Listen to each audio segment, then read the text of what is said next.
Colleagues, harassment is a matter which sometimes one thinks you don't have time to address it because we are so pressurized in our organizations.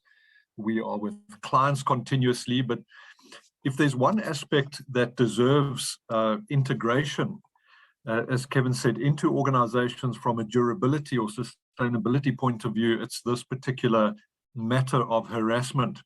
So I'm going to take you through a few slides. I will make them available to you.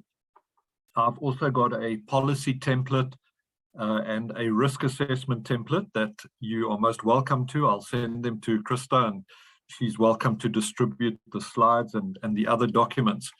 But colleagues, the Code of Good Practice is particularly important because South Africa's government ratified ILO Convention 190.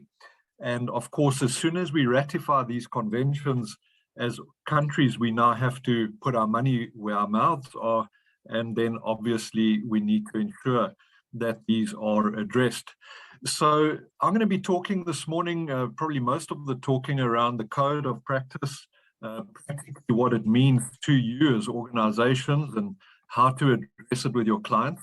And then I'm joined by a colleague, Courtney, who's going to be just ending off the session talking about the millennials that are in our organizations, talking about the diversity that they bring and the whole issue of LGBTQIA+. So we hope to keep you engaged and we hope to give you some value add. Of course, diversity, equality and inclusion requires us to stretch our brains. It requires us to often change our mindsets. It doesn't mean that we've got to throw our values and our beliefs out the window, but what it does require, colleagues, is to change our approach to saying that we want to rather embrace diversity and use the benefits that come from that.